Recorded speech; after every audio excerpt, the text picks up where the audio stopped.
तो कैसे हैं आप लोग। ये जो मैं करंट अफेयर्स की सीरीज़ पूरी रन कर रहा हूँ, इसका वैसे तो नाम है एमसीक्यू सीरीज़, लेकिन आप में से जो लोग पहली बार ये वीडियो देख रहे हैं उनके लिए मैं एक बार बता देता हूँ कि ये सिर्फ करंट अफेयर सीरीज़ नहीं है, सिर्फ एमसीक्यू सीरीज़ नहीं है। हर क्वेश्चन में मैं कहीं ना कहीं आपको स्टैटिक कॉन्सेप्ट भी समझा रहा हूँ, और साथ के साथ जो डिटेल्ड व्यू चाहिए मेंस और इंटरव्यू के लिए, वो भी मैं हर एमसीक्यू में समझा रहा हूँ आपको एक्सप्लेनेशन में। अगर आप ये पूरी सीरीज का पैटर्न देखोगे तो पहले क्वेश्चन आता है, उसके बाद सोल्यूशन, और जब मैं सोल्यूशन एक्सप्लेन करता हूं तो उसे मैं प्री मेंस इंटरव्यू तीनों पॉइंट ऑफ व्यू से करता हूं। तो अगर आपको एमसीक्यू नहीं भी आता तो चिंता करने की बात नहीं है, क्योंकि उसके बाद जो एक्सप्लेनेशन आ रहा है वो ज़्यादा इंपॉर्टेंट है। ऑफकोर्स क्वेश्चंस तो सारे मैंने खुद बनाए, आप गूगल कर सकते हो, आपको कहीं नहीं मिलेंगे। क्वेश्चन अटेम्प्ट कर पा रहे हो, वेल एंड गुड। आप में से जिन लोगों ने तैयारी अभी शुरू करी है, नई तैयारी शुरू करी है, तो आप एमसीक्यू को छोड़ के एक्सप्लेनेशन पे फोकस कर लो, वो आपके लिए काफ़ी यूजफुल होगा। क्योंकि ये जो टॉपिक्स मैं एमसीक्यूज में कवर कर रहा हूँ, ये मैं दोबारा फिर कहीं और कवर नहीं करूंगा, ना तो स्पेशल क्लास में ना प्लस क्लास में, क्योंकि इतना सारा कंटेंट है। अगर बार बार एक ही चीज़ रिपीट करूंगा तो फिर नया कंटेंट कब करवाऊंगा। तो एक बार ही जो कंटेंट कवर कर लिया वो कर लिया। आगे बढ़ने से पहले अनअकैडमी में सब्सक्राइब करने के लिए you can use my referral code मधुद गुप्ता फॉर 10% डिस्काउंट। नीचे टेलीग्राम चैनल का लिंक दिया, उसे जरूर ज्वाइन करिए।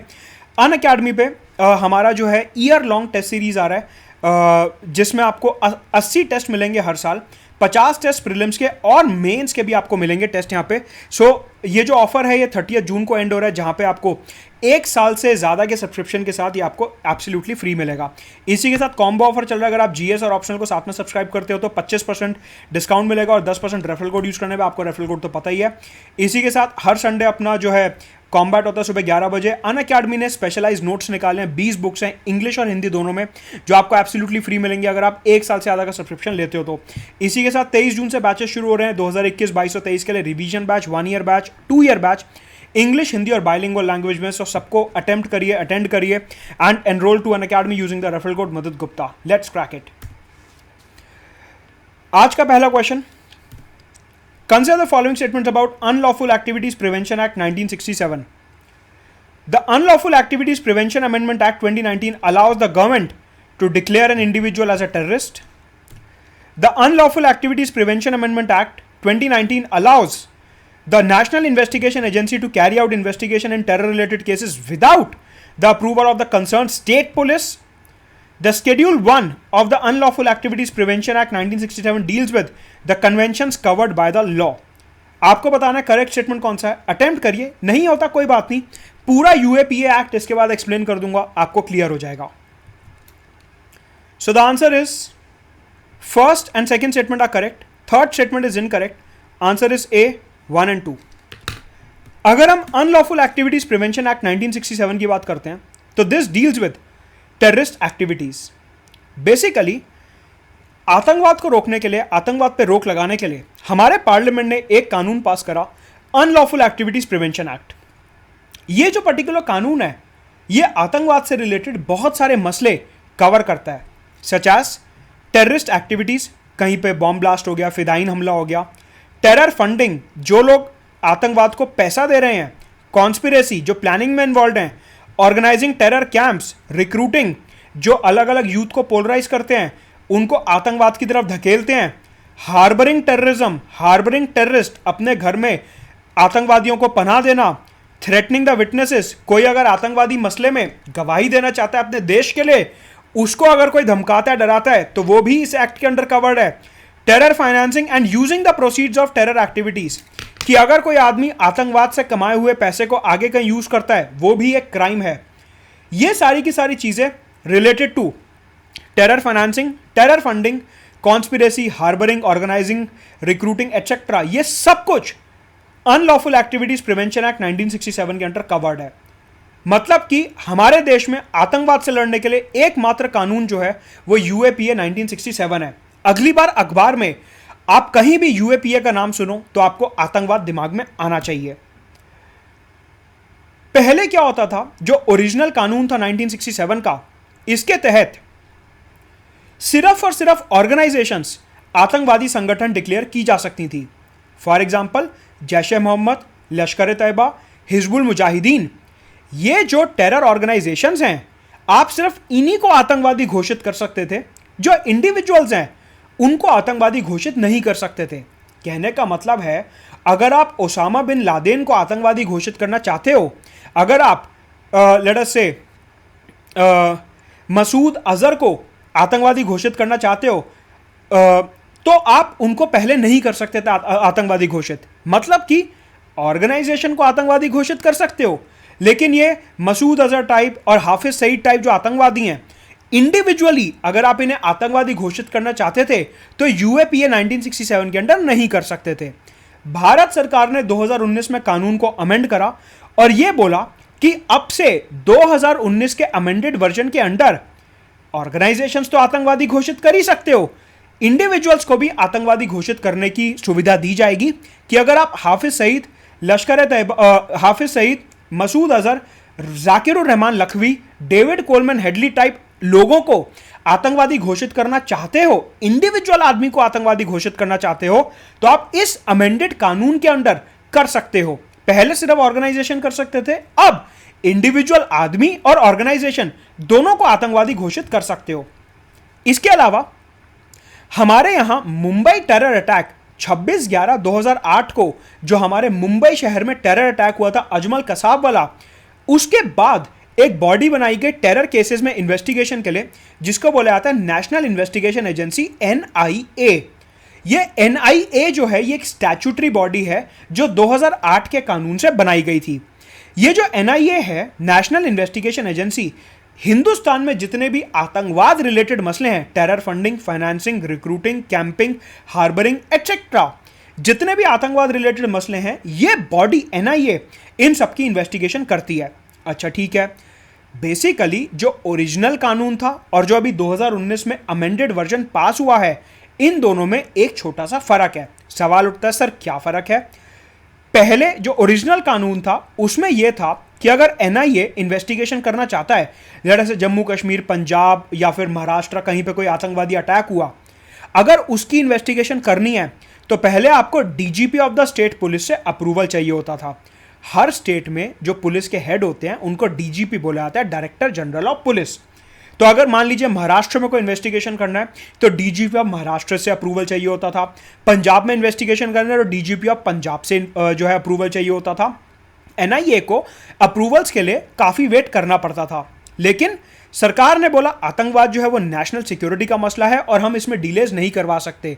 इसलिए 2019 में जब ये कानून अमेंड हुआ, 2019 में जब ये UAPA कानून अमेंड हुआ, तो ये बोला गया कि अब से NIA को स्टेट पुलिस के अप्रूवल की, स्टेट पुलिस की परमिशन की ज़रूरत नहीं है। NIA सीधा जाके इन्वेस्टिगेशन शुरू कर सकता है, जिसकी वजह से हमारा जो इन्वेस्टिगेशन का प्रोसेस है वो काफ़ी ज़्यादा फास्ट हो गया। अच्छा ठीक है, इसके अलावा ये जो कानून है अपना UAPA, इसके आखिरी में 3 शेड्यूल दिए हुए हैं। बेसिकली जो UAPA का कानून है, जैसे अपने कॉन्स्टिट्यूशन के आखिरी में 12 शेड्यूल दिए हुए हैं, वैसे ही UAPA 1967 के एंड में 3 शेड्यूल दिए हुए हैं। जो शेड्यूल नंबर 1 है, it deals with the list of terror organisation in the country. किन किन संगठनों को हमने आतंकवादी संगठन घोषित करा है इस कानून के अंडर, उनकी लिस्ट दी हुई है। शेड्यूल 2 में यह कानून किन किन कन्वेंशंस को फॉलो करता है वो दिया हुआ है। और शेड्यूल 3 में जो एक currency note related economic terrorism होता है, करेंसी नोट के जो सिक्योरिटी फीचर्स होते हैं, वाटरमार्क और ये सब, उनकी लिस्ट दी हुई है कि एक नोट पे कौन कौन से सिक्योरिटी फीचर्स होने चाहिए। ये 3 शेड्यूल हैं UAPA 1967 में जो हमारे को दिए हुए हैं। इधर एक चीज़ और ध्यान रखनी है कि ये जो UAPA का कानून है न्यूज़ में इसलिए है क्योंकि दिल्ली में 2019-20 में कई सारे वायलेंट प्रोटेस्ट हुए नॉर्थ ईस्ट दिल्ली में सिटीजनशिप अमेंडमेंट एक्ट को लेके। उसके बाद कई सारे कॉलेज के छात्रों को UAPA के अंडर आतंकवाद फैलाने के लिए बुक कर लिया गया था और कोर्ट ने उन्हें अभी रिसेंटली थोड़े टाइम के लिए बेल दे दी है। क्योंकि ये एक्ट बार बार अखबार में आ रहा था, इसलिए मैंने इसका एनालिसिस करा इस MCQ के माध्यम से। अब एक चीज और ध्यान रखनी है कि ये जो अमेंडमेंट हुआ 2019 में, इसके बाद यहां पे एक शेड्यूल और ऐड कर दिया गया, शेड्यूल 4। देखिए शेड्यूल 1 में क्या है, list of terrorist organisations. Schedule 2 में क्या है, conventions and covenants followed by the law. ये कानून जो है कौन कौन से यूनाइटेड नेशंस और दुनिया के कन्वेंशंस पे बेस्ड है। शेड्यूल 3 में अलग अलग सिक्योरिटी फीचर्स हैं एक नोट के ऊपर जो होते हैं, basically deals with economic terrorism. आपको प्रीलिम्स में क्वेश्चन पूछा जा सकता है कि क्या यह कानून यूएपीए इकोनॉमिक टेररिज्म से डील करता है? जी हां, बिल्कुल डील करता है। शेड्यूल 4 ये 2019 में ऐड हुआ है, ध्यान रखेंगे 2019 का जो अमेंडेड वर्जन है उससे ऐड हुआ है शेड्यूल 4। और शेड्यूल 4 में सर क्या दिया हुआ है? शेड्यूल 4 में दिया हुआ है लिस्ट ऑफ इंडिविजुअल टेररिस्ट। समझ गए मैंने क्या बताया था शुरू में? पहले सिर्फ संगठनों को आतंकवादी घोषित कर सकते थे, 2019 में अमेंडमेंट किया गया, इंडिविजुअल को भी आतंकवादी घोषित कर सकते हो। उसके रिगार्डिंग शेड्यूल ऐड कर दिया, schedule 4 list of individual terrorist. List of individual terrorist कि किस किस इंडिविजुअल को आतंकवादी घोषित कर रखा है वो शेड्यूल 4 में दिया हुआ है। यहां से प्रीलिम्स के सारे क्वेश्चन निकलेंगे, इसके अलावा कोई डायमेंशन इसका पॉसिबल ही नहीं है। This law covers economic terrorism, military based terrorism जो होता है अपना ये हथियारों वाला वायलेंट टेररिज्म, ये सारी चीजें इस कानून के अंडर कवर होती हैं। ये था आज का पहला क्वेश्चन। अगला टॉपिक, अगला सवाल, consider the following statements about election petition in India. Statement number 1, the election petition can be filed in the concerned high court for Vidhan Sabha and in supreme court for the Lok Sabha elections. Second, election petition can be filed either by the candidates or by a registered voter in the concerned constituency only if he or she has voted in such an election. Third, the election petition can be filed in the relevant court within 60 days from the date of announcement of the result. सोचिए, solve करिए और फिर उसके बाद जवाब देखते हैं।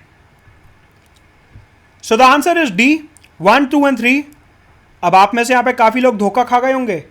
Question पूछ रहा है इनकरेक्ट स्टेटमेंट, इनमें से कौन सा स्टेटमेंट गलत है अपने को वो बताना है। तीनों स्टेटमेंट्स गलत हैं। प्रीलिम्स में गलती मत करना, ध्यान से पढ़ना। अब चलो प्री मेंस इंटरव्यू तीनों के एनालिसिस की तरफ चलते हैं। सवाल उठता है सर ये इलेक्शन पिटीशन न्यूज में क्यों है, पहले तो ये बताओ। और उससे भी पहले एक सवाल उठता है कि सर ये इलेक्शन पिटीशन होता क्या है। इंडिया में जब भी चुनाव होता है, अगर आपको लग रहा है कि उस चुनाव में कोई घोटाला है, कोई दिक्कत है, तो आप उस चुनाव के डिसीजन को चैलेंज करने के लिए कोर्ट जा सकते हो। कोर्ट में पिटीशन डाल सकते हो कि भैया ये जो चुनाव का रिजल्ट है मेरे को लग रहा है गलत है, इसकी काउंटिंग, इसकी जांच दोबारा से होनी चाहिए। इस पिटीशन को जो कोर्ट में डाली इलेक्शन के रिजल्ट को चैलेंज करते हुए, इसको बोलते हैं इलेक्शन पिटीशन। तो सर ये न्यूज में क्यों है? इलेक्शन पिटीशन न्यूज में इसलिए है क्योंकि वेस्ट बंगाल की चीफ मिनिस्टर ममता बनर्जी ने नंदीग्राम कॉन्स्टिट्यूएंसी को लेके कलकत्ता के हाई कोर्ट में एक पिटीशन डाला है। मुख्यमंत्री ममता बनर्जी का यह बोलना है कि नंदीग्राम से शुभेंदु अधिकारी जो बीजेपी के कैंडिडेट थे वो जीते हैं, वहां पे इलेक्शन मैल प्रैक्टिस हुई है, वहां पे घोटाला हुआ है और हाई कोर्ट को उस पर्टिकुलर कॉन्स्टिट्यूएंसी के चुनाव को रद्द कर देना चाहिए। मतलब नंदीग्राम विधानसभा चुनाव को चैलेंज करते हुए ममता बनर्जी कलकत्ता हाईकोर्ट में गई हैं। ठीक है, यह तो हो गया करंट अफेयर। इसके पीछे रिप्रेजेंटेशन ऑफ पीपल्स एक्ट क्या कहता है, डिटेल में समझते हैं, बहुत इंपॉर्टेंट है GS2 के पॉइंट ऑफ व्यू से। सबसे पहले हमारे को समझना है कि अगर चुनाव में कोई घोटाला होता है तो उसका पिटीशन कहां पे फाइल हो सकता है। अगर विधानसभा चुनाव में घोटाला हो रहा है तो आप कंसर्न्ड हाईकोर्ट में जाओगे। फॉर एग्जाम्पल नंदीग्राम में ममता बनर्जी को लगता है घोटाला हुआ तो वो कलकत्ते हाईकोर्ट गई। अगर लोकसभा में आपको लगता है घोटाला हुआ है, अगर आपको लगता है लोकसभा चुनाव में घोटाला हुआ है, तो भी आपको पहले हाईकोर्ट जाना पड़ेगा। फॉर एग्जाम्पल अगर हम 1975 की बात करते हैं, प्रधानमंत्री इंदिरा गांधी का चुनाव उन्होंने रायबरेली कॉन्स्टिट्यूएंसी से लड़ा था उत्तर प्रदेश में। उनके जो ऑपोजिशन कैंडिडेट थे राजनारायण ने इंदिरा गांधी का रायबरेली से जो चुनाव था वो इलाहाबाद हाईकोर्ट में चैलेंज करा था और इलाहाबाद हाईकोर्ट ने बोला था कि इंदिरा गांधी ये चुनाव मैल प्रैक्टिस से जीती हैं और इंदिरा गांधी का चुनाव खारिज कर दिया गया था। कहने का मतलब है चाहे विधानसभा हो या लोकसभा हो, दोनों के चुनाव के रिजल्ट को अगर आपको चैलेंज करना है तो आपको कंसर्न्ड हाईकोर्ट में जाना पड़ेगा। जो उस ज्यूरिसडिक्शन का हाईकोर्ट है उधर जाके आपको यह चैलेंज करना पड़ेगा। यह हो गई पहली बात। तो यह ध्यान रखेंगे, चाहे लोकसभा का चुनाव हो या राज्यसभा या विधानसभा का चुनाव हो, दोनों का चैलेंज तो रिस्पेक्टिव हाई कोर्ट में ही होगा। सवाल उठता है ये पिटीशन आप कब डाल सकते हो? जिस दिन चुनाव का रिजल्ट घोषित होता है उसके 45 डेज के अंदर अंदर आप ये पिटीशन डाल सकते हो। जिस दिन चुनाव का रिजल्ट डिक्लेयर हुआ उसके 45 डेज के अंदर अंदर आप ये पिटीशन डाल सकते हो। रिप्रेजेंटेशन ऑफ पीपल एक्ट 1951 बोलता है कि जो भी हाई कोर्ट ये केस सुन रहा है उसको कोशिश करनी चाहिए कि 6 महीने के अंदर अंदर वो इस पिटीशन को सुलटा दे, वो इस पिटीशन को खत्म कर दे। लेकिन यूजुअली ऐसा देखा गया है कि ये जो केस होते हैं ये कई बार सालों साल चलते हैं, और रिप्रेजेंटेशन ऑफ पीपल्स एक्ट में जो 6 महीने की लिमिट दी हुई है कि 6 महीने के अंदर अंदर हाईकोर्ट को एक केस खत्म कर देना चाहिए, वो यूजुअली फॉलो नहीं होती। प्रीलिम्स का सीधा सवाल निकलता है कि रिप्रेजेंटेशन ऑफ पीपल्स एक्ट में इलेक्शन पिटीशन फाइल करने की क्या टाइम लिमिट है और हाईकोर्ट के पास केस खत्म करने की क्या टाइम लिमिट है। इन दो टाइम लिमिट्स के ऊपर प्रीलिम्स में सीधा सवाल निकलता है। अब सवाल उठता है grounds for filing an election petition, किन किन बिना पे आप इलेक्शन पिटीशन फाइल कर सकते हो as per representation of people act 1951। कि जो रिप्रेजेंटेशन ऑफ पीपल एक्ट 1951 है इसमें कौन कौन से ग्राउंड दिए गए हैं इलेक्शन पिटीशन फाइल करने के। सबसे पहले कि जब चुनाव हुआ तो जो कैंडिडेट है वो एलिजिबल ही नहीं था चुनाव लड़ने के लिए, लेकिन उसने फ्रॉड से चुनाव लड़ लिया, एक ग्राउंड। दूसरा, इम्प्रॉपर फाइलिंग ऑफ नॉमिनेशन, अगर आपने अपना नामांकन ठीक से दाखिल नहीं करा, नॉमिनेशन ठीक से नहीं भरा, जो आपको इंफॉर्मेशन देनी होती है अपने क्रिमिनल बैकग्राउंड, एजुकेशन, एसेट्स और लाइबिलिटीज की, अगर आपने वो फ्रॉड दी, अगर आपने वो ठीक से नहीं दी तो आपका चुनाव के अगेंस्ट पिटीशन जा सकता है। अगर चुनाव के टाइम पे आप करप्ट प्रैक्टिसेस में इन्वॉल्व हो रहे हो, जैसे कि ब्राइबरी, घूस देना, लोगों को मुफ्त की शराब, टीवी और ये सब देना, कैश देना कि 1 वोट दे दो 500 रुपए देंगे, रिलीजन, रेस, कम्युनिटी के नाम पे वोटरों से अपील करना कि भैया हम तुम्हारी जात के हैं, हम तुम्हारे धर्म के हैं, हमारे को वोट देना, ये सब चीजें गलत है और इस बेसिस पे इलेक्शन पिटीशन फाइल हो सकता है। काउंटिंग के टाइम पे अगर कोई करप्शन हुई है, काउंटिंग के टाइम पे इलेक्शन कमीशन के कोई ऑफिशियल ने एक पार्टी के साथ मिलकर घोटाला करने की कोशिश करी है, या फिर ऐसा प्रूव होता है कि काउंटिंग में मैथमेटिकल एरर था या कोई और गलती थी, इन सब ग्राउंड्स पे इलेक्शन पिटीशन फाइल हो सकता है लोकसभा और विधानसभा चुनाव का नियरेस्ट कंसर्न हाईकोर्ट में। सवाल उठता है कि इस मामले में कोर्ट क्या कर सकता है। कोर्ट जो है उसके पास 2 ऑप्शन होते हैं यूजुअली कि वो यहां पे 2 चीजें कर सकता है। या तो कोर्ट चुनाव को खारिज कर सकता है और कह सकता है कि दोबारा से फ्रेश चुनाव होगा एक पर्टिकुलर कॉन्स्टिट्यूएंसी में, पूरे स्टेट में नहीं, सिर्फ एक कॉन्स्टिट्यूएंसी में, कि दोबारा से चुनाव करवाओ, यहां पे थोड़ा सा हमारे को घोटाला लगता है। या फिर कोर्ट अपनी मर्जी से नए विनर को घोषित कर सकता है। हां, यह पावर है कोर्ट के पास कि अगर आप इलेक्शन पिटीशन फाइल कर रहे हो कोर्ट में तो वो अपनी मर्जी से नए विनर को अनाउंस कर सकता है। वहां पे ये चीज ध्यान रखेंगे, it can announce a new winner. ठीक है, और ये इंदिरा गांधी का एग्जांपल मैंने आपको ऑलरेडी बताया। सवाल उठता है सर ये पिटीशन कौन फाइल कर सकता है। पिटीशन या तो जिसने चुनाव लड़ा है कोई कैंडिडेट वो फाइल कर सकता है, या फिर जहां पे आपको घोटाले की आशंका है, जहां पे आपको लगता है घोटाला हुआ है, उस कॉन्स्टिट्यूएंसी का कोई भी registered voter election petition file कर सकता है। जरूरी नहीं है कि उसने वोट डाला हो या ना डाला हो। फॉर एग्जांपल मान लीजिए मैं दिल्ली में रहता हूं, मेरे को अपनी कॉन्स्टिट्यूएंसी के लिए इलेक्शन पिटीशन फाइल करना है क्योंकि मेरे को लगता है कि यहां पे शायद घोटाला हुआ हो, तो मैं दिल्ली हाईकोर्ट जाके इलेक्शन पिटीशन फाइल कर सकता हूं।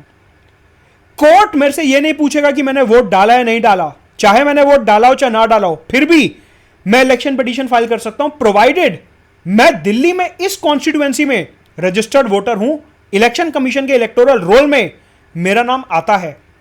अगर इलेक्शन कमीशन के इलेक्टोरल रोल में मेरा नाम आता है तो मैं इलेक्शन पिटीशन फाइल कर सकता हूं अपनी कॉन्स्टिट्यूएंसी की तरफ से, प्रोवाइडेड मेरा नाम आ रहा है, I am a verified eligible voter. यह है रिप्रेजेंटेशन ऑफ पीपल्स एक्ट 1951 का पूरा analysis with regards to election petition.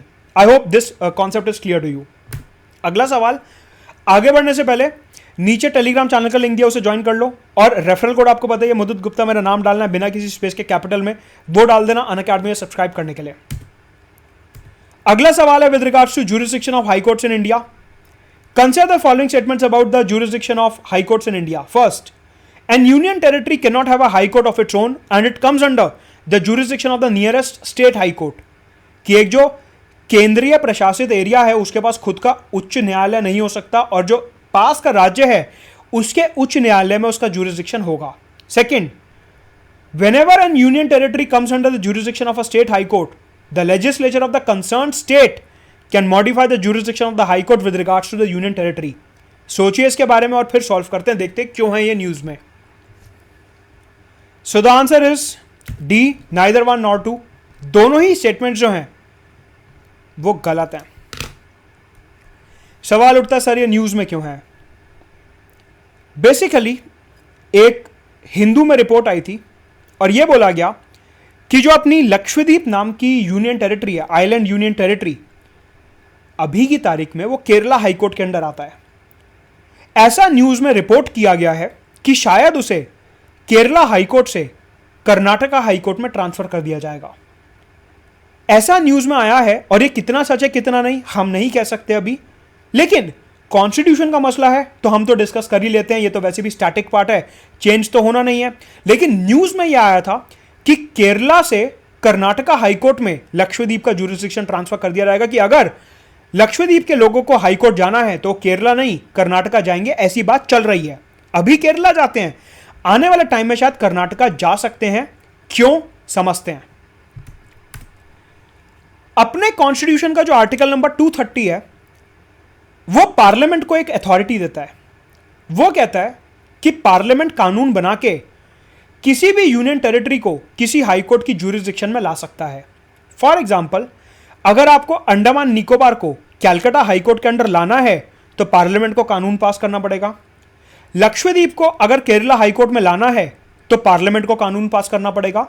Likewise, अगर लक्षद्वीप को केरला से निकाल के कर्नाटका हाईकोर्ट की जुरिस्डिक्शन में इंक्लूड करना है तो भी पार्लियामेंट को आर्टिकल 230 के अंडर कानून पास करना पड़ेगा। तो कॉन्स्टिट्यूशनल डायमेंशन यह है कि अगर आपको यूनियन टेरिटरी की जुरिस्डिक्शन चेंज करनी है with regards to high court, अगर आप यूनियन टेरिटरी की जुरिस्डिक्शन चेंज करना चाहते हो with regards to high court, तो आर्टिकल 230 के अंडर पार्लियामेंट को कानून पास करना पड़ेगा। यह हो गई एक बात।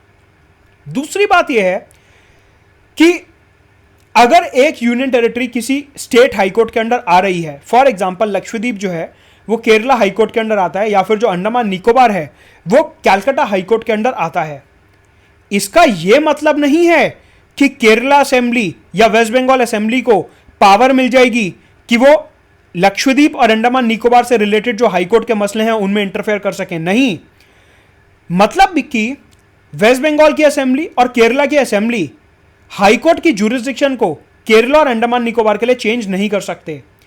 केरला और लक्षद्वीप और अंडमान निकोबार के लिए चेंज नहीं कर सकते। अगर आपको लक्षद्वीप और अंडमान निकोबार के लिए हाईकोर्ट की जुरिस्डिक्शन चेंज करनी है तो वो सिर्फ और सिर्फ पार्लियामेंट कर सकता है। स्टेट लेजिस्लेचर यूनियन टेरिटरीज के रिगार्ड्स में हाईकोर्ट की जुरिस्डिक्शन को चेंज नहीं कर सकते। कहने का मतलब है, अगर पार्लियामेंट कोई कानून पास करता है केरला हाईकोर्ट की जुरिस्डिक्शन को चेंज करते हुए ओवर लक्षद्वीप, या फिर कैलकाटा हाईकोर्ट की जुरिस्डिक्शन को चेंज करते हुए over Andaman, that will be correct. लेकिन वेस्ट बंगाल का विधानसभा और केरला का विधानसभा हाईकोर्ट की जुरिस्डिक्शन को चेंज नहीं कर सकता with regards to union territories, right. साथ के साथ एक ऑप्शन और था कि यूनियन टेरिटरीज के पास खुद का हाईकोर्ट नहीं हो सकता। यह स्टेटमेंट गलत है। दिल्ली के पास अपना खुद का हाईकोर्ट है जो कि पार्लियामेंट ने एस्टैब्लिश करा था यूजिंग दिल्ली हाईकोर्ट एक्ट 1966। अगर किसी यूनियन टेरिटरी में हाईकोर्ट एस्टैब्लिश करना है तो आर्टिकल 230 के अंडर पार्लियामेंट कानून पास करके यूनियन टेरिटरी में उसका खुद का हाईकोर्ट सेटअप कर सकता है। जैसे कि लक्षद्वीप का हाईकोर्ट अगर सेटअप करना हो तो 230 के अंडर पार्लियामेंट को कानून पास करना पड़ेगा सिंपल मेजॉरिटी से, राइट। तो यह है कि किस तरीके से एक रिलेशन बना हुआ है यूनियन टेरिटरीज और हाईकोर्ट्स के बीच में अंडर आर्टिकल 230, और parliament is the only authority जो हाईकोर्ट्स और यूनियन टेरिटरीज के रिलेशन को चेंज कर सकता है। स्टेट लेजिस्लेचर का इसमें कोई भी रोल नहीं है। आज का आखिरी सवाल, क्वेश्चन नंबर 53। स्कोर जरूर मेंशन करना कमेंट बॉक्स में, टेलीग्राम चैनल ज्वाइन कर लेना और रेफरल कोड आपको पता ही है। Consider the following statements about the essential narcotic drugs. News में था इसलिए डिस्कस कर रहे हैं, क्यों था न्यूज में देखेंगे। First, the prices of essential narcotic drugs can not be capped under the national list of essential medicines. Second, the essential narcotic drugs are defined under the provisions of the drugs and cosmetics act 1940। इनमें से कौन सा statement correct है आपको choose करना है। Try and solve this. So the answer is D, neither one nor two. दोनों ही स्टेटमेंट्स गलत हैं। ठीक है, सवाल उठता है सबसे पहले एसेंशियल नार्कोटिक ड्रग्स क्या हैं। बेसिकली हमारे यहां एक कानून है जिसका नाम है narcotic drugs and psychotropic substances act 1985। ये जो येलो कलर में हाईलाइटेड आप कानून का नाम देख रहे हो, ये काफी इंपॉर्टेंट कानून है, narcotic drugs and psychotropic substances act 1985। यह कानून हमारे यहां drug trafficking, drug peddling, smuggling, इन सब चीजों को रेगुलेट और कंट्रोल करता है। और ड्रग के जो नेटवर्क को चलाते हैं लोग, उन्हें फाइनेंस करते हैं, ड्रग्स इधर से उधर करते हैं, उनके लिए पनिशमेंट का भी प्रावधान इसी कानून में दिया हुआ है, narcotic drugs and psychotropic substances act. इस कानून में एक सेक्शन है जिसका नाम है सेक्शन 27A। ये जो सेक्शन 27A है, it defines punishment for drug trafficking, कि अगर कोई व्यक्ति ड्रग ट्रैफिकिंग में इन्वॉल्व है उसकी पनिशमेंट, और अगर कोई ड्रग स्मगलर को शेल्टर देता है, पनाह देता है, हार्बर करता है, उसकी भी पनिशमेंट इसी सेक्शन 27A में मेंशन्ड है, section 27A of narcotic drugs and psychotropic substances act. अब यहां पे रिसेंटली त्रिपुरा के हाईकोर्ट ने एक प्रॉब्लम मेंशन करी और काफी इंपॉर्टेंट है। त्रिपुरा के हाईकोर्ट ने बोला कि ये जो सेक्शन 27A में पनिशमेंट दी गई है कि हां, जो ड्रग फाइनेंसिंग कर रहे हैं, जो ड्रग में पैसा लगा रहे हैं, उनके लिए ये पनिशमेंट है, 10 साल की जेल, 20 साल की जेल, प्रॉपर्टी सीज कर लेंगे, और ये सब। जो ड्रग स्मगलर्स को पनाह दे रहे हैं, शेल्टर दे रहे हैं, उनके लिए ये सारी पनिशमेंट्स हैं जो भी वहां पे कानून में दी हुई हैं। बेसिकली ये जो लिस्ट ऑफ ऑफेंसेस है कि किस किस चीज को ड्रग फाइनेंसिंग और हार्बरिंग माना जाएगा, यह पहले दिया हुआ था सेक्शन नंबर 2 में।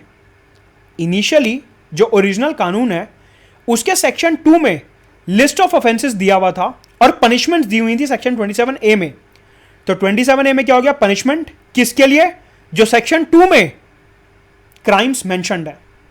ठीक है, रिसेंटली 2014 में सरकार ने नार्कोटिक ड्रग्स और साइकोट्रॉपिक सब्सटेंसेस एक्ट को अमेंड करा था, और उस अमेंडमेंट में गलती से सरकार ने ये जो सेक्शन 2 है narcotic drugs and psychotropic substances act का, यहां से जो लिस्ट ऑफ ऑफेंसेस है उसको ट्रांसफर कर दिया किसी और सेक्शन में। बेसिकली 27A क्या कहता है कि मैं पनिशमेंट दूंगा जो ऑफेंसेस सेक्शन 2 में मेंशन्ड है उनके लिए, लेकिन अमेंडेड वर्जन में सरकार से गलती हो गई और सेक्शन 2 के सारे ऑफेंसेस किसी और सेक्शन में ट्रांसफर कर दिए। तो अब कानून में एम्बिग्विटी आ गई कि जो सेक्शन 27A में पनिशमेंट है वो सेक्शन 2 के लिए है, लेकिन सेक्शन 2 में तो कोई ऑफेंस है ही नहीं। इसका मतलब सेक्शन 27A की पनिशमेंट जो है वो रिडंडेंट हो गई, क्योंकि सेक्शन 27A मेंशन कर रहा है कि सेक्शन 2 में जो क्राइम्स हैं, जो प्रॉब्लम्स हैं, उनके लिए पनिशमेंट है, लेकिन सेक्शन 2 में तो अब कोई क्राइम है ही नहीं। तो ये पूरा मसला है जो त्रिपुरा हाईकोर्ट ने मेंशन करा है कि भैया कानून में गलती है, आपने जो अमेंडमेंट करा है वो जल्दबाजी में गलत अमेंडमेंट कर दिया है, इसको ठीक करो। ये तो हो गई एक बात, ये हो गया लॉ। अब हम बात कर रहे हैं मेडिसिन की, एसेंशियल नार्कोटिक ड्रग्स की। सवाल उठता है सर ये एसेंशियल नार्कोटिक ड्रग्स क्या होता है और ये कानून को 2014 में अमेंड क्यों करा था। जैसा कि इस कानून का नाम है essential drugs and narcotic drugs and psychotropic substances act 1985, that is basically meant to control drug trafficking और ये सब। लेकिन कुछ ड्रग्स ऐसे होते हैं जो है ओपियम वगैरह से बनते हैं, कुछ मेडिसिन ऐसी होती हैं जो नार्कोटिक सब्सटेंसेस से बनती हैं। फॉर एग्जाम्पल ओपियोइड एनाल्जेसिक्स, कुछ दवाइयां ऐसी होती हैं जिनमें ओपियम वगैरह का यूज होता है, जो कि एसेंशियल मेडिसिन हैं, जो पेन किलर और इन सब में यूज होती हैं। फॉर एग्जाम्पल मॉर्फिन एक पेन किलर दवाई है जो कि ओपियम पॉपी प्लांट से बनती है, जो पॉपी प्लांट होता है उससे बनती है मॉर्फिन, और ये पेन किलर की तरह काम करती है। It is an opioid analgesic. Opioid analgesic basically एक ऐसी दवाई होती है, एनाल्जेसिक का मतलब होता है पेन किलर और ओपियोइड का मतलब जो कि ओपियम और नार्कोटिक ड्रग से बनती है। ये जो एसेंशियल दवाइयां हैं जो मेडिकल ट्रीटमेंट में चाहिए होती हैं, इनके मूवमेंट, सेल, मैन्युफैक्चरिंग, इन सब में काफी प्रॉब्लम आ रही थी because of narcotic drugs and psychotropic substances act 1985। इस वजह से सरकार ने 2014 में एसेंशियल नार्कोटिक ड्रग्स को डिफाइन करा in the narcotic drugs and psychotropic substances act. ये जो नार्कोटिक ड्रग्स और साइकोट्रोपिक सब्सटेंसेस एक्ट है, इसमें एक सेक्शन इंसर्ट करा गया और उस सेक्शन में एसेंशियल नार्कोटिक ड्रग्स की डेफिनेशन डाली गई कि हिंदुस्तान में आज की तारीख में कौन कौन से ड्रग्स एसेंशियल नार्कोटिक ड्रग्स हैं, मतलब कि कौन कौन सी ऐसी दवाइयां हैं जो ड्रग्स ओपियम पॉपी से बनती हैं और ह्यूमंस के इलाज के लिए काफी ज्यादा जरूरी हैं। इसको डिफाइन करा सरकार ने narcotic drugs and psychotropic substances act 1985 में 2014 के अमेंडेड वर्जन से। तो इसके बाद क्या हुआ कि ये जो मॉर्फिन जैसी दवाइयां हैं इनको आसानी से मैन्युफैक्चर करने लगे, सेल, परचेज, एक्सपोर्ट, इंपोर्ट ये सब होने लगा और पेशेंट्स को आसानी होने लगी। एट द सेम टाइम ये जो ओपियोइड एनाल्जेसिक्स हैं, ये नार्कोटिक एसेंशियल मेडिसिन हैं, इनको national list of essential medicine में भी डाल दिया गया। बेसिकली ये जो national list of essential medicine होती है, ये एक ऐसी लिस्ट होती है जो सरकार को हेल्प करती है दवाइयों का प्राइसेस कम रखने में। जो ड्रग, जो मेडिसिन इस particular national list of essential medicine में आ जाती है, केमिस्ट जो है वो उसको एक पर्टिकुलर रेट से ज्यादा नहीं बेच सकते, उस पर्टिकुलर रेट से ज्यादा महंगा नहीं बेच सकते। कहने का मतलब है, अगर सरकार को किसी दवाई का प्राइस कैप करना है, अगर सरकार को किसी दवाई को सस्ते दाम पे बिकवाना है, तो सरकार उसे national list of essential medicine में डाल देती है। तो सरकार ने मॉर्फिन और कई सारे दूसरे ओपियोइड एनाल्जेसिक्स को national list of essential medicine में डाला हुआ है, जिससे कि ये जरूरत से ज्यादा महंगे रेट पे ना बिकें और पेशेंट्स को सस्ते दाम पे दवाइयां मिल सकें। तो कहने का मतलब है, जो एसेंशियल नार्कोटिक ड्रग्स हैं, इसकी definition drugs and cosmetic act 1940 में नहीं दी हुई, जैसा कि क्वेश्चन में बोला था। इसकी डेफिनेशन एक्चुअल में narcotic drugs and psychotropic substances act 1985 में दी हुई है, 2014 से जो हमने अमेंड करा था। और ये जो ओपियोइड एनाल्जेसिक्स हैं, इसको हम national list of essential medicine में इंक्लूड करा हुआ है इनके प्राइसेस को कंट्रोल करने के लिए, राइट। स्कोर मेंशन कर दो नीचे, टेलीग्राम ज्वाइन कर लो, रेफरल कोड आपको पता ही है, अनअकैडमी सब्सक्राइब करने के लिए। कॉम्बैट होता है हर संडे सुबह 11 बजे। साथ के साथ अभी कॉम्बो सब्सक्रिप्शन चालू है। कहने का मतलब है 35% डिस्काउंट के लिए जीएस और ऑप्शनल का कॉम्बो सब्सक्रिप्शन लोगे तो 35% डिस्काउंट मिलेगा। साथ के साथ 23 जून से बैचेस शुरू हो रहे हैं, 21, 22 और 23 के लिए। 21 का रिवीजन बैच और 22, 23 के बैचेस शुरू हो रहे हैं, 1 साल 2 साल के। Let's crack it.